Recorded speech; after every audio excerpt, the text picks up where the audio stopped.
ऐसा दुनिया में कोई नहीं है जो ये कह पाए कि हम हैं ऐसे कि हम पर कृपा हुई है, कोई नहीं है भाई। आपसे अच्छे भी बैठे, आप मुझे गुणी से गुणी व्यक्ति दिखाइए, मैं आपको उससे भी एक अच्छा व्यक्ति दिखाऊंगा। हर व्यक्ति से बेहतर एक और व्यक्ति। तो पूर्ण रूप से तो कोई ये नहीं बोल सकता कि हम हैं इतने काबिल कि आपसे भी काबिल बैठे।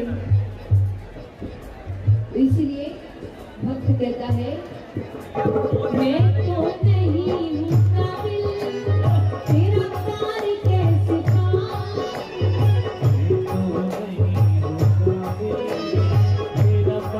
कैसे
नीचे नीचे फिर वो आएंगे आपको देखे, पहले से ही आप सब नीचे रहे। तो यहाँ पर श्री राम से सबसे पहली चीज अगर उनके जीवन को देखते हुए सीखते हैं तो क्या है? सकारात्मकता।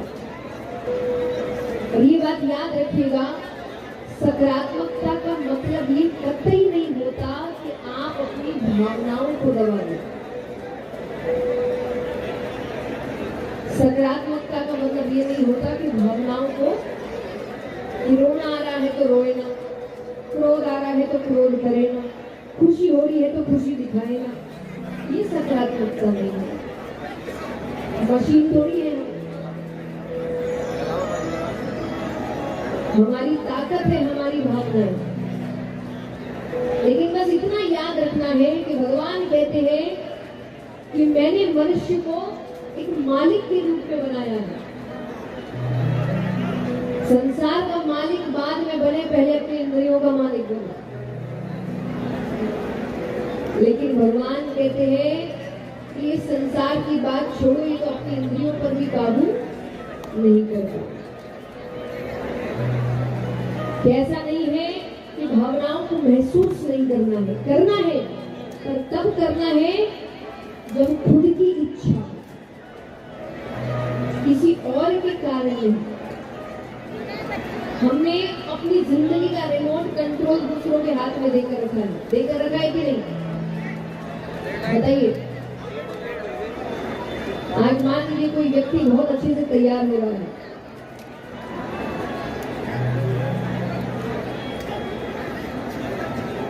कोई व्यक्ति बहुत अच्छे से तैयार हो रहा है, पूरा दिन उसने तैयार होने में लगाया, तो घर से बाहर निकले, कोई तारीफ कर दे तो खुश हो जाता है, होता है कि नहीं? आप अच्छे लग रहे हैं या आप तभी मानते हैं जब तक कोई तारीफ, जब कोई तारीफ करेगा तभी व्यक्ति मानेगा कि हम अच्छे, यानी खुद पर भरोसा नहीं है। और वही मान लीजिए खुद पर भरोसा है, बहुत अच्छे लग रहे हैं, कांच के सामने खुद को बड़ा निहारा है, लेकिन घर से बाहर निकले किसी ने कह दिया बिल्कुल अच्छे नहीं लग रहे, सारी खुशी तो अपनी जिंदगी का रिमोट कंट्रोल दूसरे के हाथ में देकर रखा है कि नहीं?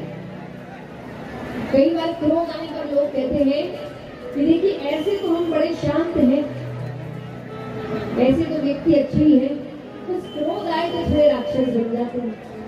मतलब राक्षस है,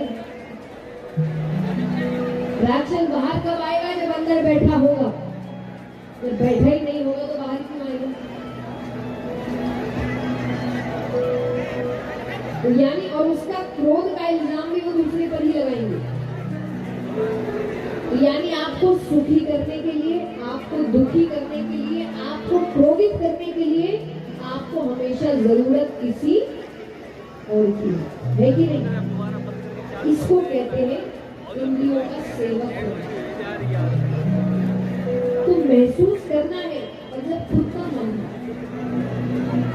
खुश हो तो खुद से हो, कोई और तारीफ कर रहा है इसीलिए नहीं।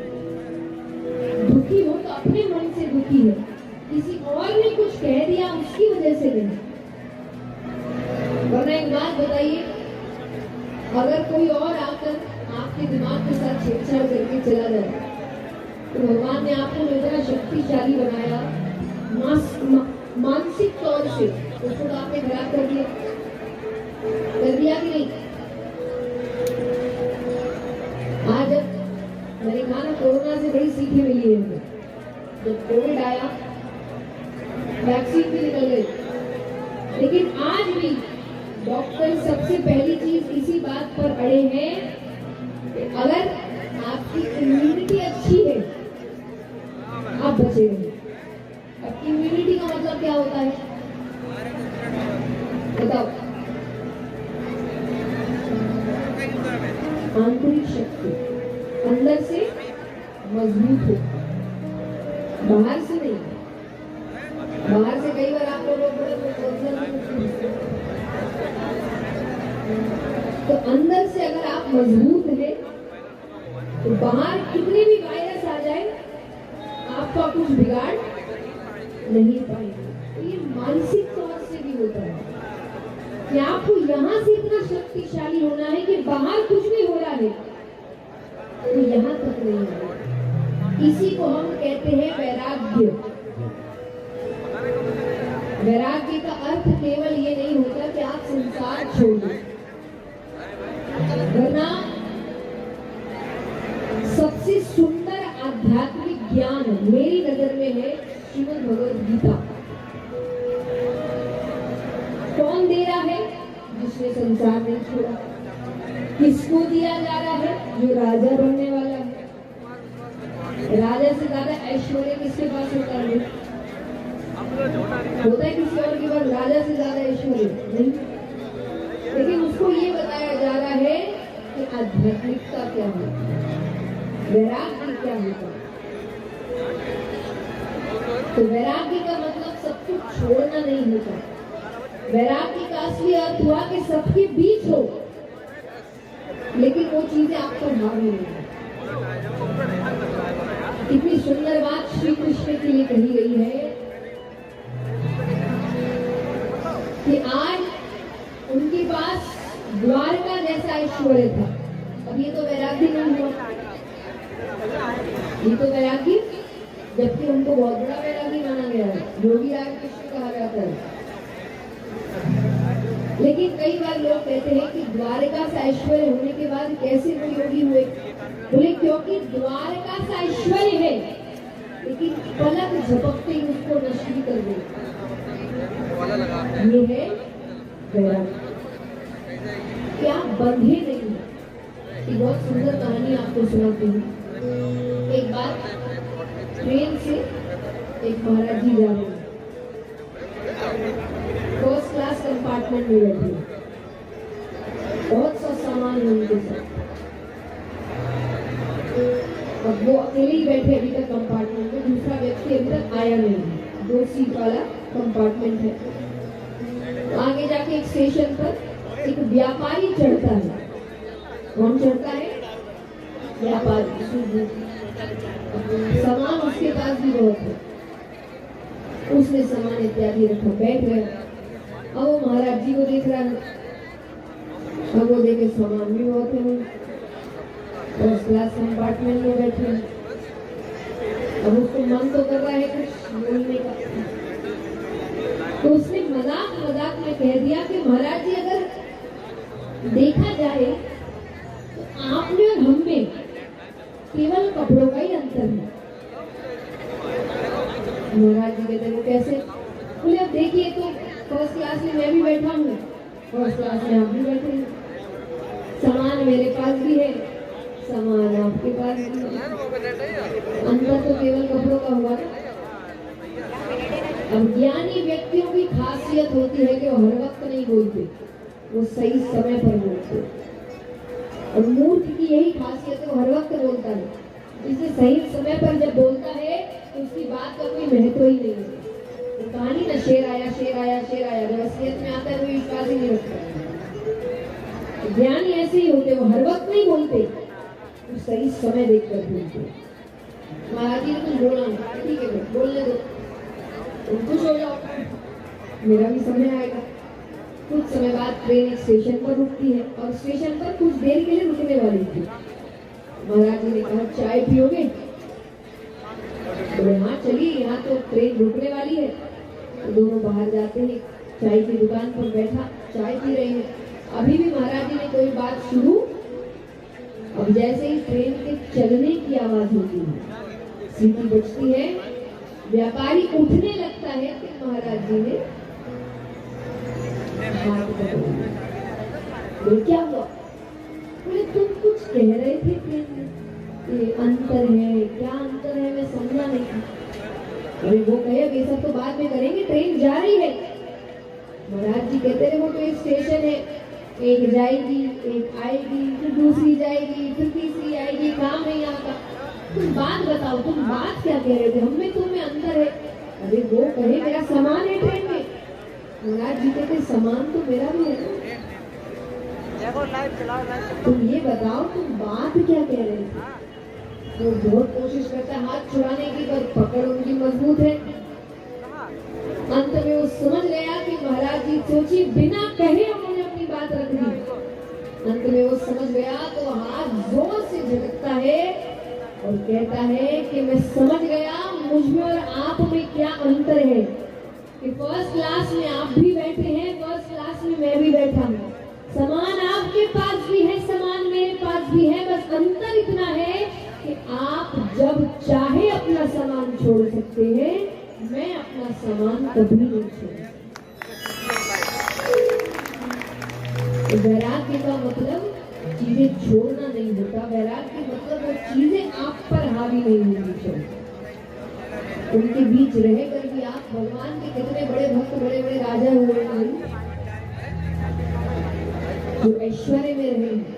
अम्बरीश राजा की कथा थी, श्री राम के ही वंश मिल रहे हैं पूर्वज। उनके लिए भगवान का सुदर्शन चक्र घूमता हुआ आया था दुर्वासा ऋषि से लड़ने के लिए।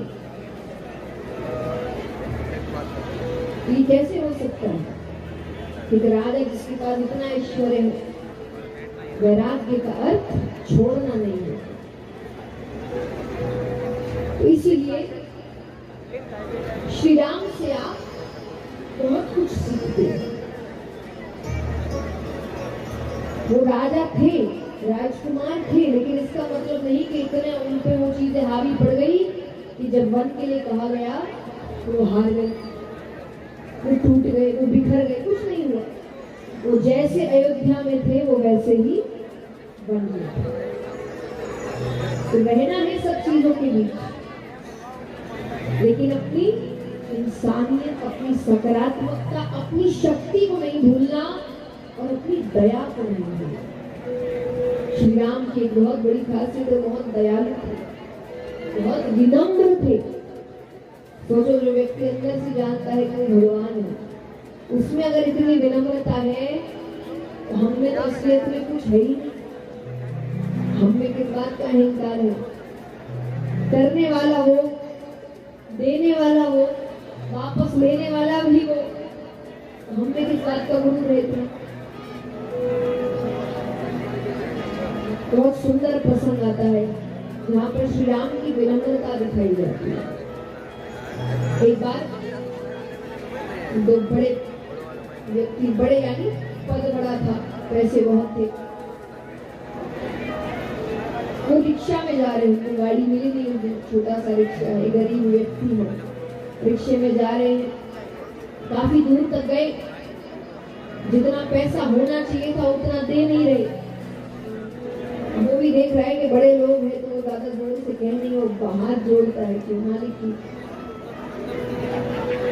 और वो उस पर चिल्लाने लगे कि तुम बताओगे हमें कितना देना चाहिए, कितना नहीं देना चाहिए। दूसरा कहते हैं छोटे लोग हैं, इनको क्या पता, इनसे मुंह नहीं लगते। असलियत में बड़ा कौन है यहाँ पर? मानसिक रूप से बताइए, इतना धन इतना ज्ञान होने के बाद भी अगर आप में विनम्रता नहीं है तो ऐसी शिक्षा कोई काम की नहीं है।